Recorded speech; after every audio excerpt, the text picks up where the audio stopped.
Welcome to a new episode of Hacks and Hobbies with your host, Junaid Ahmed.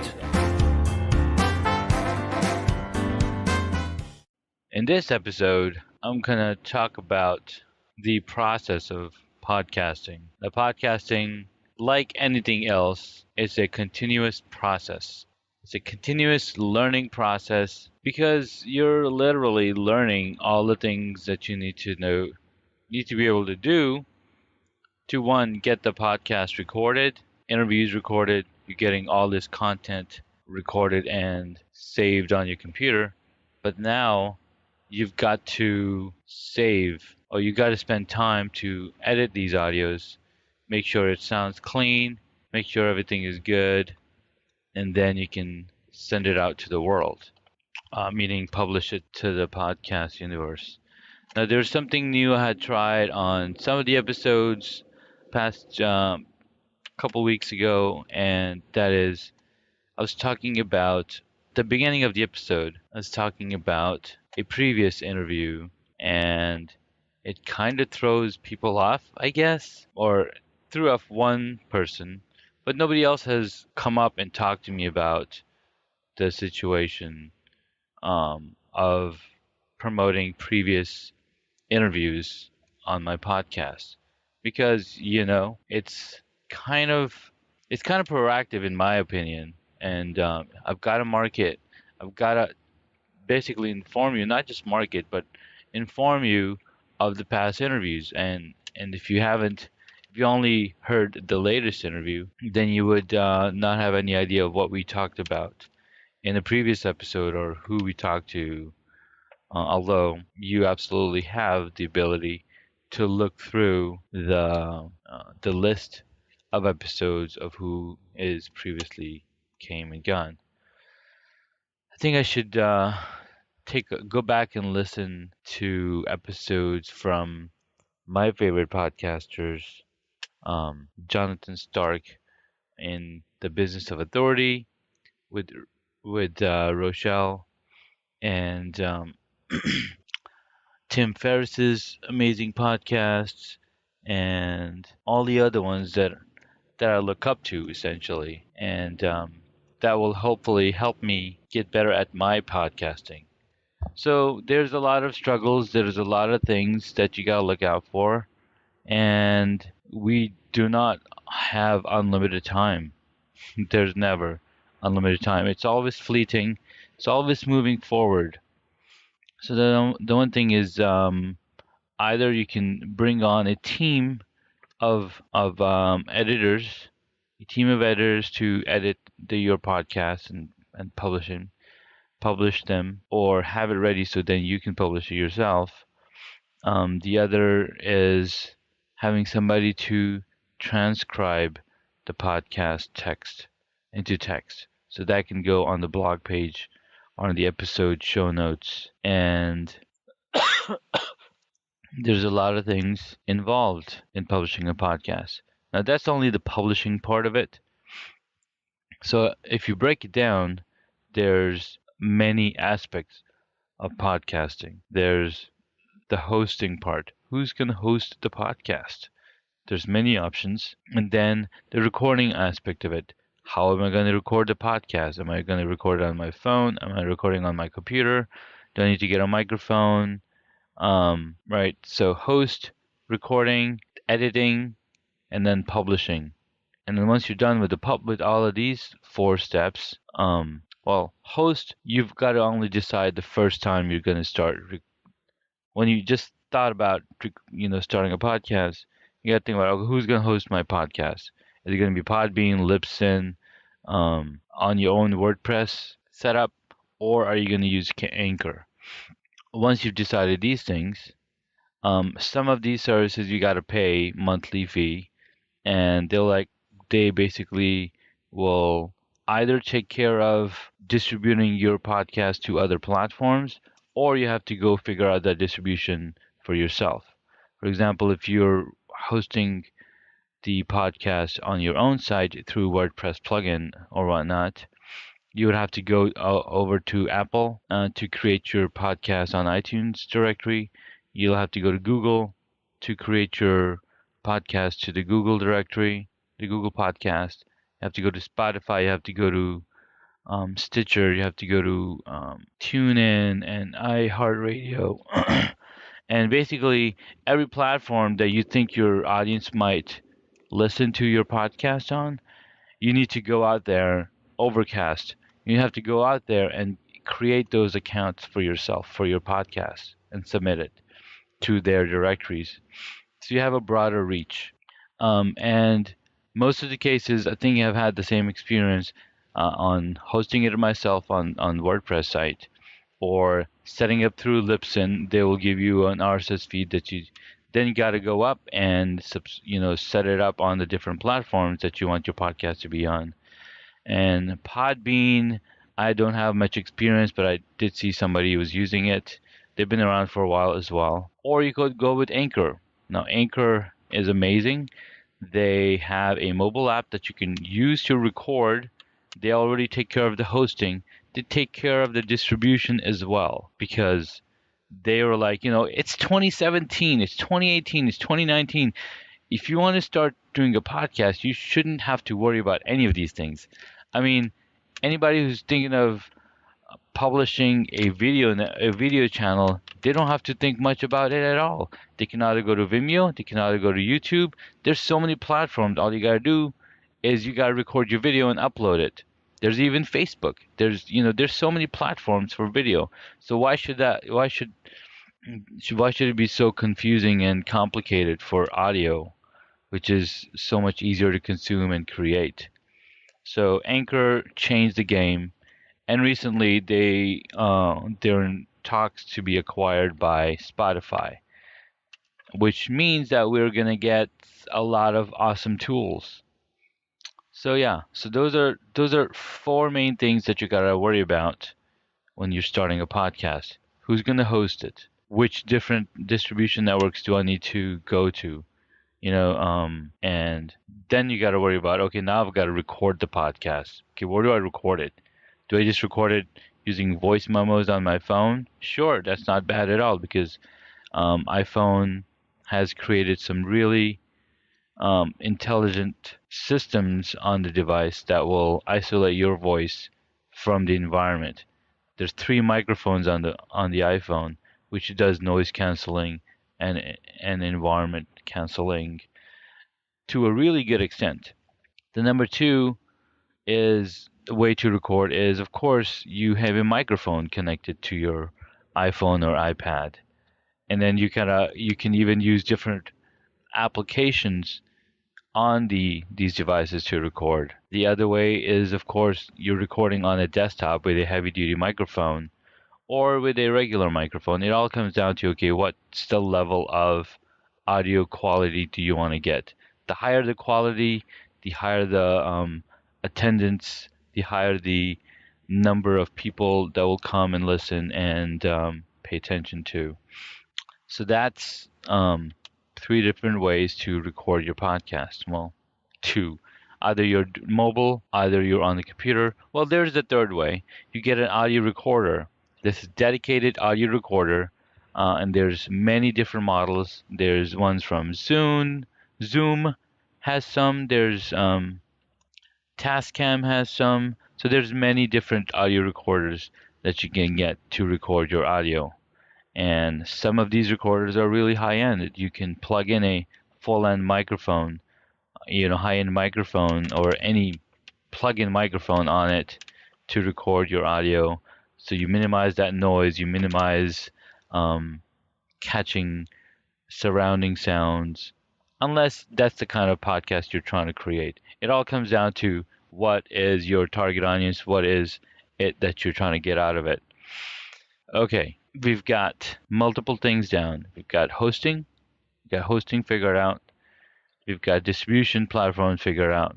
We've got the recording figured out. The next one is publishing. Now, publishing is important. Do you publish your podcast as is?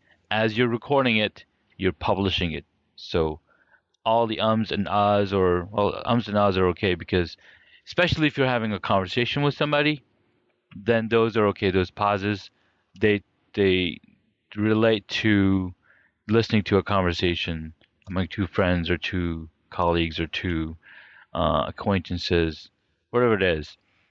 It helps to translate, to carry over that conversation, that context. The context is very important. So the context is carried over through the audio in that format if you keep those ums and ahs.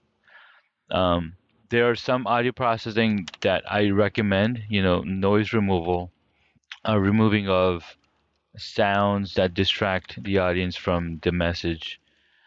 It all comes down to, what are you trying to aim? I mean, is this just your hobby? What is the purpose behind this episode? Now, today is a rainy day, so you might hear some raindrops coming in as I drive under these trees, these big blobs of raindrops dropping on the car.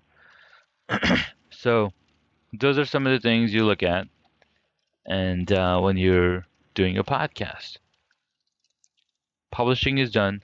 Now comes the point of having show notes available, having links available, right? Links and show notes and transcription service. So do you bring on the transcription service, or do you have enough time to transcribe the audio into text by yourself? Well, I know it's a lot of time consuming, especially if you have to listen to your own self and write the words down that you talked about already. So there's a few different apps that you can use. There's Otter.ai. This app is amazing. They give you 600 minutes for free every month. So you can upload your audio from your podcast app, or when you're done with the publishing process, when you're done with the editing process, and you're done publishing, it's already out on the internet. You can bring the audio up to Otter.ai. It will convert. It uses artificial intelligence to convert your text into audio. Sorry, the other way around. It'll take your audio and it convert it into text. And now you can look at the text and see if it makes sense. And you have the ability to edit. At least you have a starting point that's not a blank page. You have a page full of text. All you've got to do is fix the grammar, or you don't even have to fix the grammar. You just have to make sure that the words that you spoke.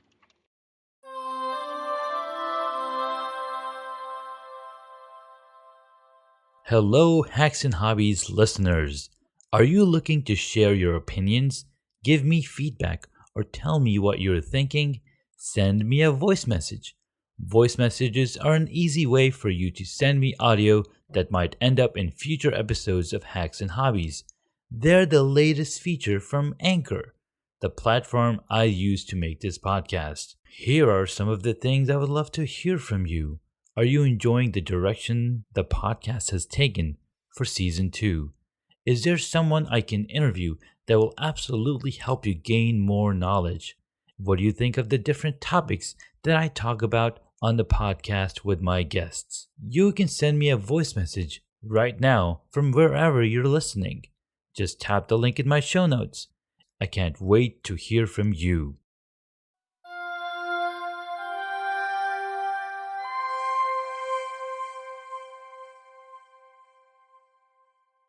Are accurately represented in the text, because sometimes the audio cannot understand your accent. There are ways to train the audio or train the system to understand your audio and your interferences, but again, it's a work in progress. We don't have complete AI yet. Okay, we've got the publication. You've published the podcast.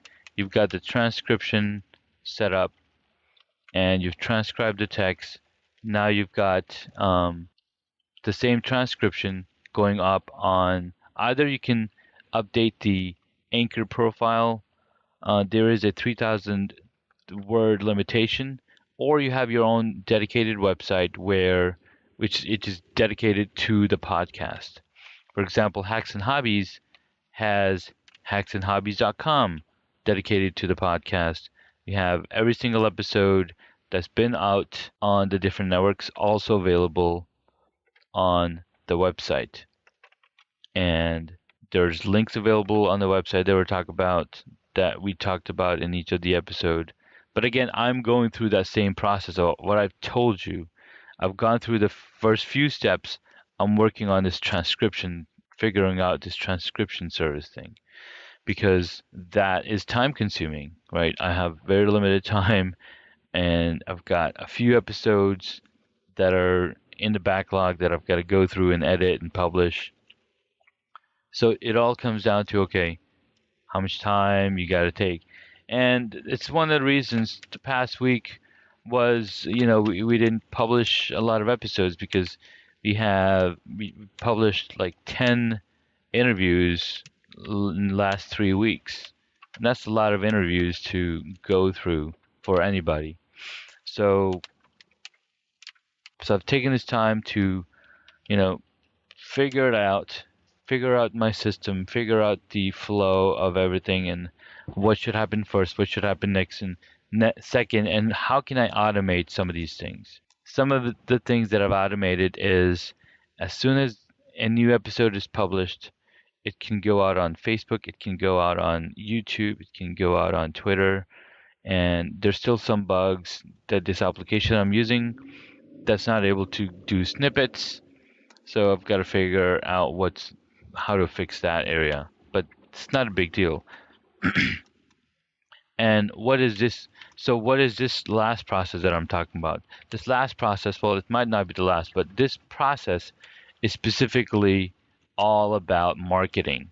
You've got to market your podcast, your episodes, your guests to your audience or to people who might not know about it. And the one thing that I haven't been doing is I haven't been niching down because so many of these podcast interviews are very broad. The one resonating factor, the one combined or the same, I can't even think of words sometimes. The one thing that I'm consistent on is learning about the stories of these guests. I have a consistent set of questions that I ask them.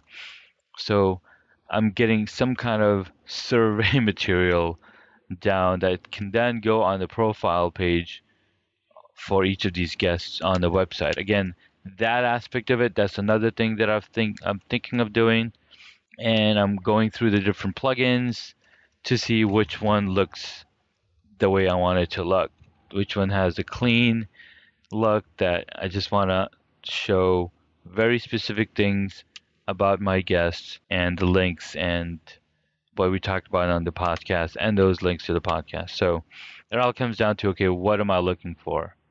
And what do I think will be valuable for the audience that's coming to the website, learning about these guests.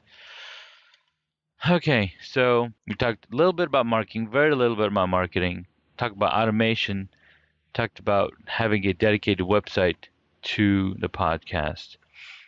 The next thing is follow up. You've got to follow up with your guests that you've talked to and ask them, hey, what did you think? What do you think? What did you think of the podcast interview that we just did? And how can we stay in touch? How can I help you in your in your journey, in your mission, in your goals to achieve this month or this year? So there's a lot of things you can do. And again, that promotes them. The one thing that I still haven't figured out or working on figuring out is when I do publish an episode for a guest, I will reach out to the guest I'll tell them, hey, your episode is going live tomorrow. The link could be found over here, and share it with your audience, share it with your people that you just had a chat with them, and then I also provide them with materials that they can use on Instagram or they can use on whichever social media platform they want to share and bring in their audience. And some people have been great, some people have been amazing. Some people have been um, not connected. I guess it all comes down to what is the motivation of the guest. Uh, are they coming on to promote something?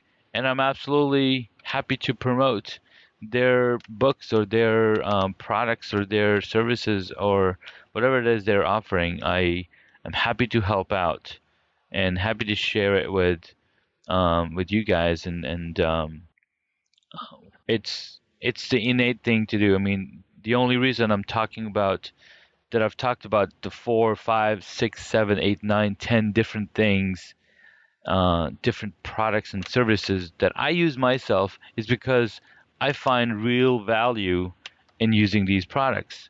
Otter.ai is amazing.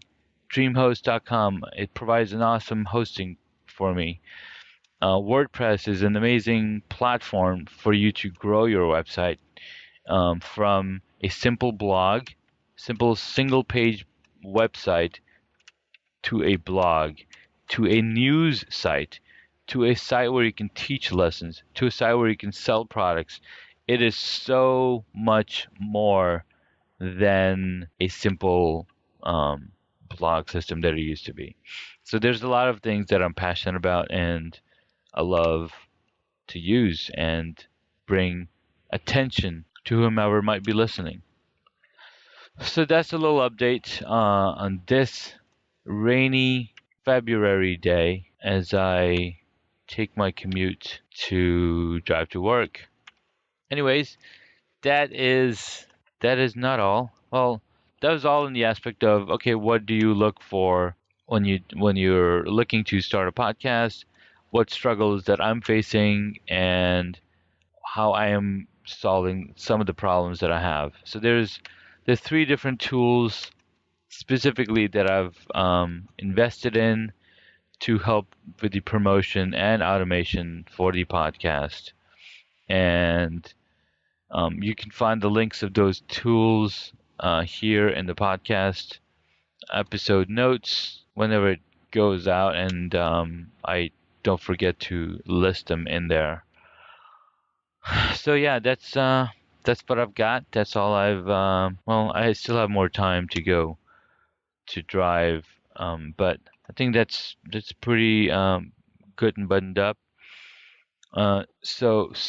There's at least 18 more interviews that are in the backlog.